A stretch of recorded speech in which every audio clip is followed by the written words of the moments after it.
Good evening. We're back with another episode of the Lord of the Rings LCG Progression Series, and tonight is a lore and quest guide for We Must Away Ere Break of Day, first quest of the Hobbit Saga. The wizard Gandalf has chosen Bilbo Baggins to join Thorin and company on their quest to the Lonely Mountain. So, this is not part of the storyline that we were on at the end of the Dwar Delf cycle. The Dwar Delf cycle ended in the eastern part of Moria. For this story, we begin in the Shire, and more specifically in Hobbiton, the home of Bilbo Baggins. And we begin the story with a company of dwarves, led by Thorin Oakenshield, along with Gandalf, proceeding from Hobbiton, the end goal being to get to the Erebor in the Lonely Mountain, which is the ancestral home of the dwarves, prior to the coming of Smaug the Dragon. This is covered in the book The Hobbit, which I highly recommend if anyone has not read it.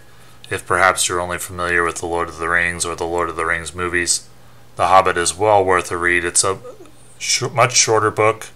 I think The Hobbit movies lasted about 9 hours, which is about 6 hours more than it would take you to read The Hobbit book. And the book is it's a much more lighthearted tone than Lord of the Rings. It's a prequel, details how Bilbo Baggins gained possession of the One Ring, though it does not go into much detail concerning the history of the One Ring. But I highly recommend the book if you have not checked it out. At first, they had passed through Hobbit lands, a wild, respectable country inhabited by decent folk with good roads, an inn or two, and now and then a dwarf or a farmer ambling by on business. Then they came to lands where people spoke strangely and sang songs Bilbo had never heard before. So they're heading out of Hobbiton and they're heading east. And I'm not sure which lands they're referring to where people spoke strangely. I don't think their path led them through the village of Bree, though I'm not certain about that. The dwarves, there were dwarves in the Blue Mountains located here. That's why you'd see a dwarf from time to time going through the Shire. But in any case, we're heading east.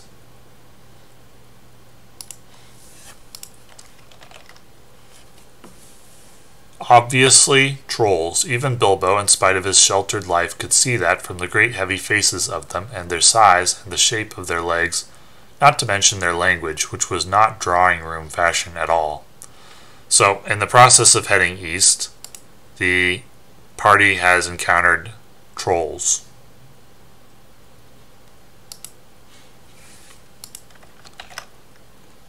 And the trolls have decided they would like to cook and eat the dwarves.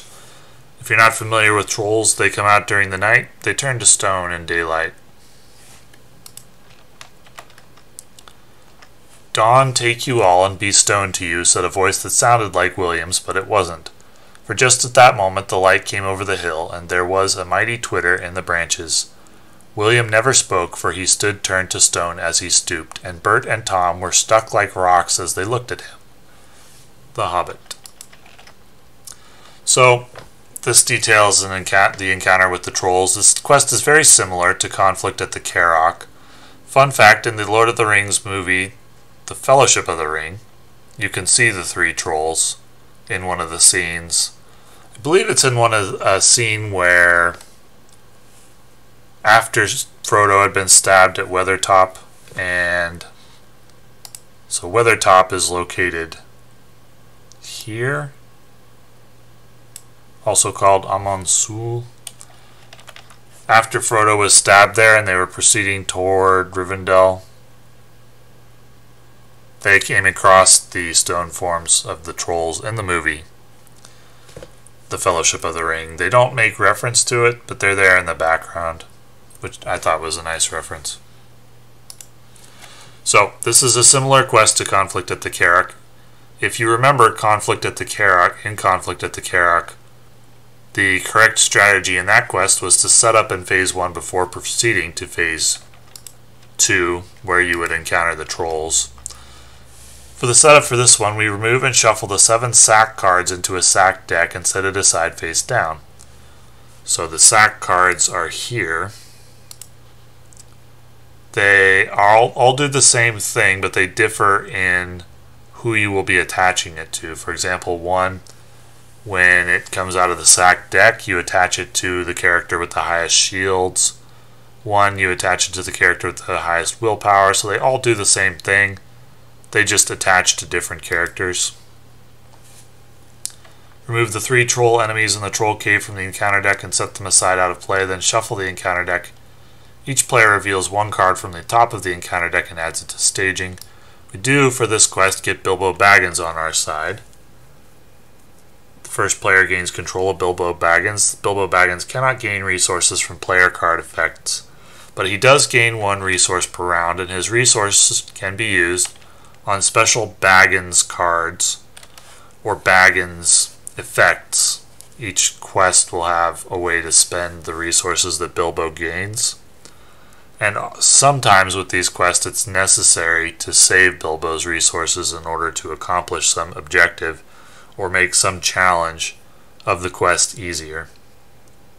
Not always the case, but sometimes. The 3 trolls are Tom, Bert, and William, and they vary in their threat levels.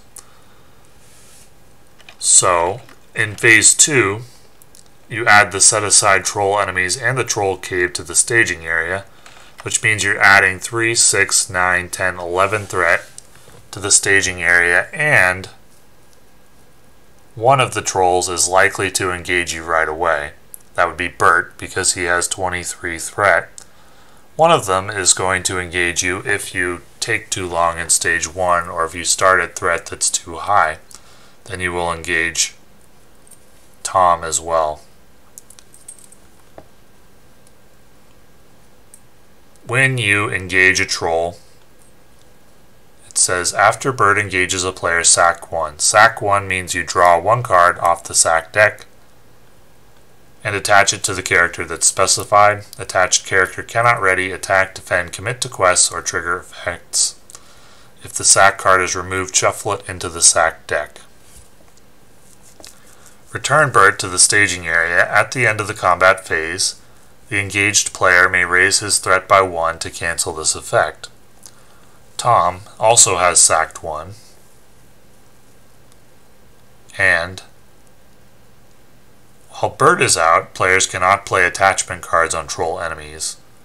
While Tom is alive, troll enemies can only be attacked by 1 character at a time.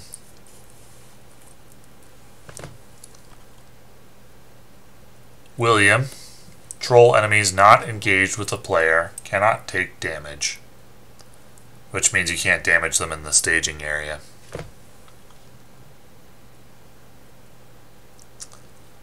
After William engages a player, sack 2. So that punishes you for getting your threat up to 38.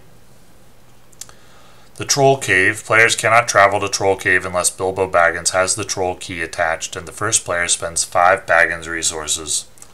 2 Baggins resources instead if Bilbo has the Troll Purse. So the objectives and treasures for this quest I'll go over later. For now, we're just going to go over how to beat this quest.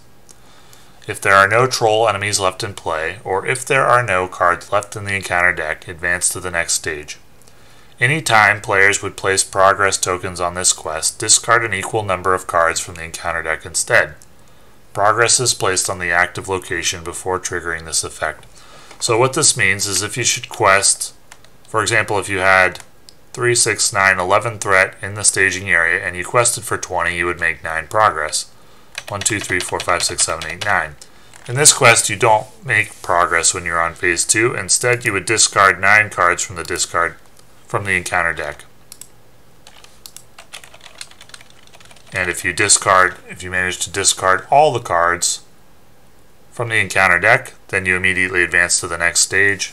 Or if you kill all the troll enemies, you can advance to the next stage.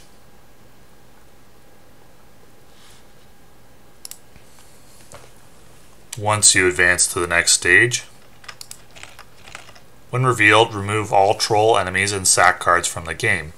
If Troll Cave is in the victory display, the players have discovered the treasure cards Sting, Glamdring, and Orcrist, which you'll then get to use for the remainder of the Hobbit Saga quests. Players have won the game. So Phase 3 is not a phase that requires you to do anything. If you beat Phase 2, you win. And there are 2 ways to beat Phase 2. Number 1, by defeating all 3 trolls. Number 2, by discarding all the cards from the encounter deck, also called milling the encounter deck, when a deck runs out of cards. That is the much easier path to victory, in my opinion. Here are the challenges should you decide to defeat the trolls. It is likely you'll want to take time in Phase 1 to set up, because you're going to be taking on at least 1 troll, possibly 2, depending on what your threat is when you decide to move on to Phase 2. And it will likely be your decision because it's not too hard to move through Phase 1. You can move through more or less as quickly or slowly as you would like to. My recommendation, if you would like to beat this quest by defeating the trolls, is to stay in Phase 1 until you start approaching the threshold at which you're going to engage Tom before you're able to defeat Bert. Because if you get to 33 threat and you move on to Phase 1, you're going to engage 2 trolls at once, and that means 2 sack cards, which means 2 characters incapacitated. And you can only attack troll enemies with 1 character at a time when Tom is in play. The practical way to beat this quest, I've found, is by buffing Gimli.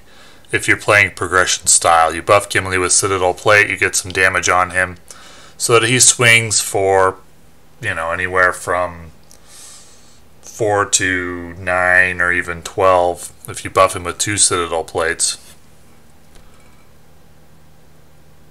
However,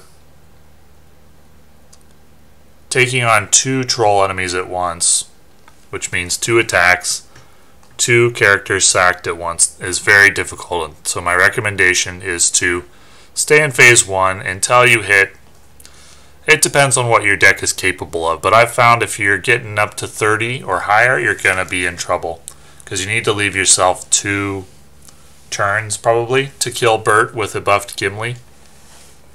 2 turns will be reasonable. Then once you've killed Bert, you can then proceed to engage Tom optionally, or if you've hit 33 threat, it won't be optional. And then after that, you can engage William optionally, take the sack 2, and move on to victory if you've defeated all 3 trolls. It's not easy, but it's not out of reach difficult. You can build a deck to do it, and it can be accomplished without too much difficulty. There are some cards in the encounter deck that can help you with this challenge that you're looking for in Phase 1. The biggest one is Troll Camp. Troll Camp, a location. While it's in the staging area, enemies get +1 threat for each player in the game. Now, while Troll Camp is in play, Bilbo Baggins gains Exhaust Bilbo Baggins and spend 1 Baggins resource to remove 1 sack card from a character. Bilbo Baggins may trigger this effect even with the sack card attached to him. This really, really helps with dealing with the trolls, because each sack that comes out of the sack deck is going to incapacitate a character so that it cannot ready, attack, defend, commit to quests, or trigger effects, and you're going to have no idea which character it's going to attach to. It can be one of 7 options. It can be the character with the most attachments without a sack attached, except for Gandalf.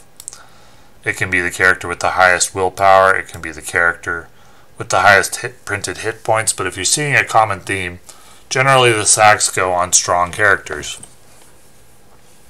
So being able to remove the sacks with a Baggins resource, even if one of them is attached to Bilbo, is very, very strong, and therefore, if Troll Camp comes into the staging area during Phase 1, do not, under any circumstances, move to it, because you want it in play.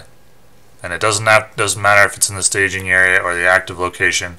As long as it's in play, you can take advantage of its effect. So if you're planning on doing this quest by defeating the trolls, and you see Troll Camp come into the staging area during Phase 1, leave it there, or during Phase 2. And don't clear it, because you'll need it. It helps quite a lot. There's a wide variety of rather unique encounter cards. You can get one which engages a troll, which forces you to engage a troll. If there's one in the staging area, it doesn't do anything if it comes out in Phase 1. If there's a troll in the staging area, sack one. Each player must choose increase threat by 4 or reveal an additional encounter card. There's also some locations that can help you. Hobbit lands. After placing 1 or more progress tokens on Hobbit lands, the first player draws a card. It's really the only reason it exists. You could easily ignore it if you want to, but if you move to it, it just takes 1 progress to draw a card, which I would consider to be worth it. Now let's talk about defeating the quest in the other way. You'll find the encounter deck relatively forgiving in Phase 1. And really the only reason you would need to advance Phase 1 in a timely manner is to avoid your threat getting too high, so that you would engage 2 trolls at once, because it's possible to defeat the trolls if you engage 2 at once, but it's really, really difficult if you're playing progression style. So my advice if you're struggling with this quest is to move on to Phase 2 before the time at which you would engage 2 trolls at once. You can't do anything to speed up Troll Camp coming out of the deck. There are 3 copies of it, but it's relatively luck based whether you're going to get it from the deck or not. Now, option 2 is much easier. With option 2, if you want to build a deck around that, build it with low threat and high willpower, and you'll clear the quest so fast that you'll wonder, if you were just trying to beat the quest, you'll wonder why you'd ever try defeating the trolls at all. And I don't know why you would, except if you're going for like a thematic victory, which is fun, so that's a good reason to do it. But if you're just trying to beat the quest, there's no point in trying to defeat the trolls. Go for the willpower victory. You'll find it relatively easy. All you need to do is set up as much willpower as you can, preferably only engaging 1 troll, if any, when you move on to Phase 2. Take the sack 1 and just ignore the troll. Take his damage or use a chump blocker, and then advance through Phase 2. Hopefully you can set up willpower sufficient to defeat the quest in 1 or 2 turns. Now let's talk about the third aspect of the quest, which goes beyond just getting victory, which is these objectives. You remember I mentioned that the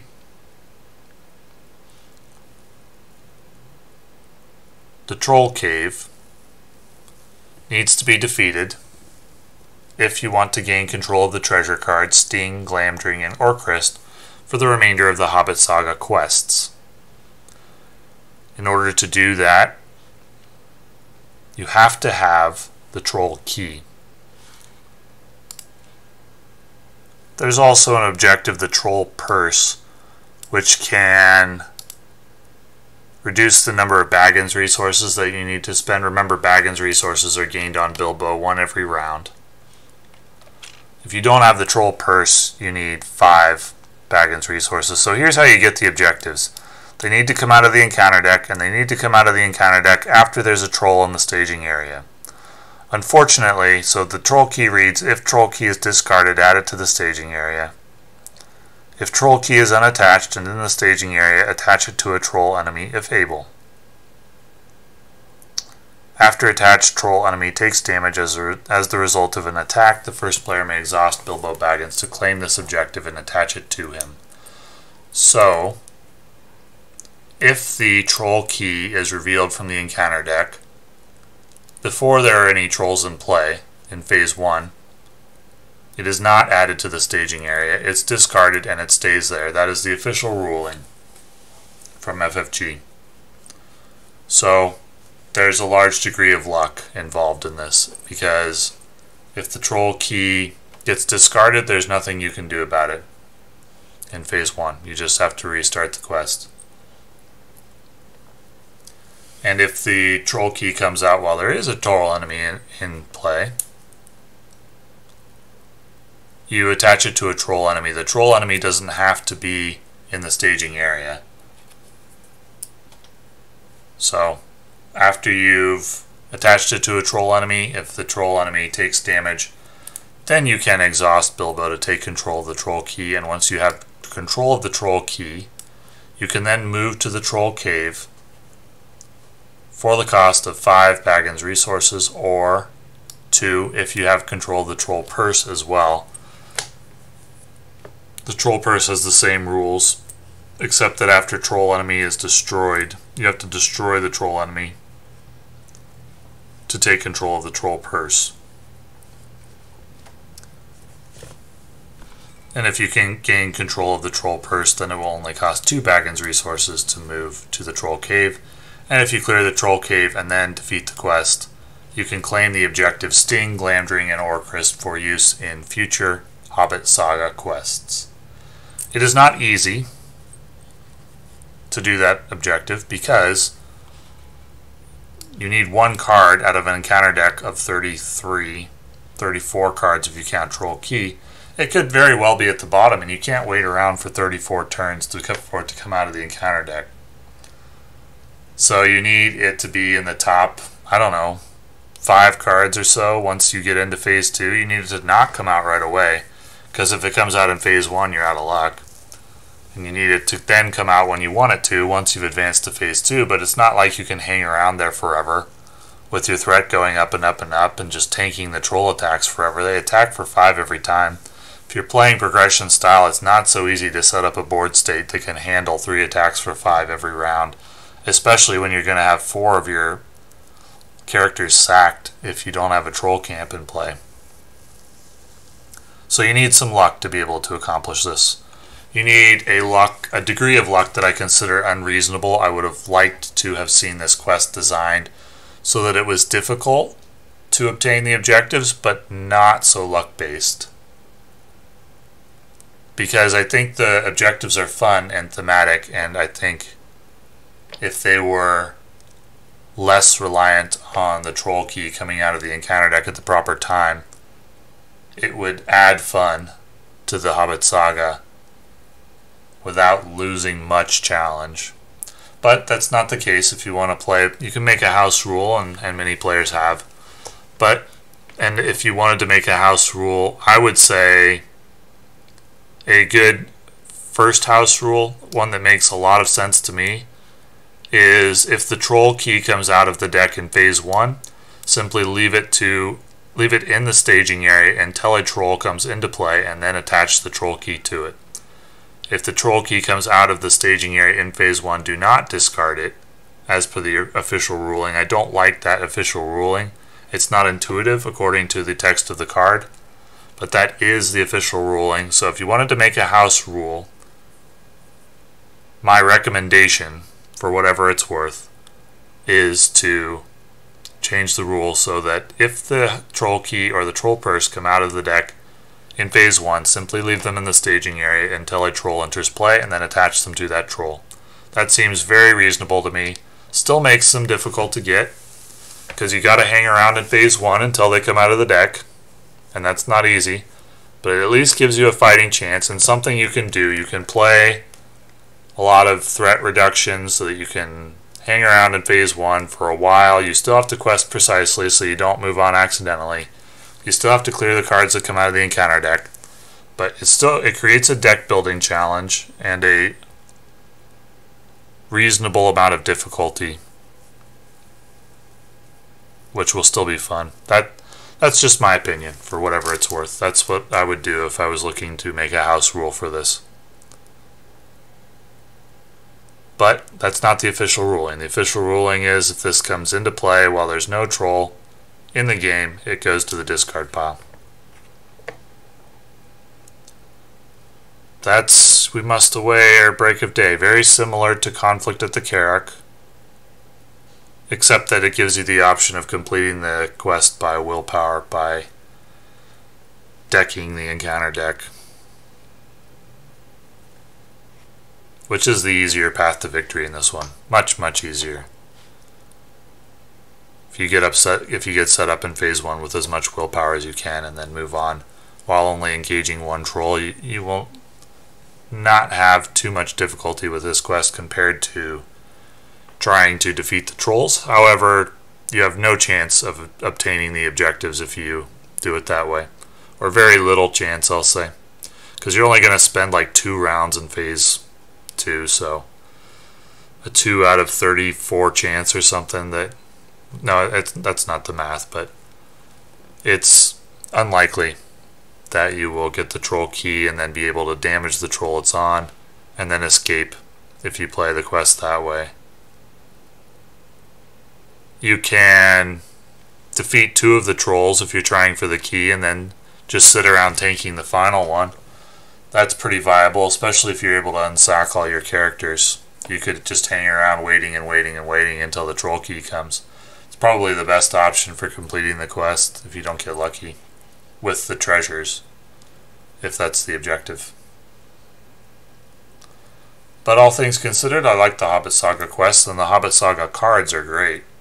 So I do recommend this box. In fact, all the Saga boxes, the Hobbit and Lord of the Rings Saga boxes, I would recommend if you can get a hold of them. It's not always easy, but they are high on my list of quests that I enjoyed and have strong player cards attached to them. So thanks for watching.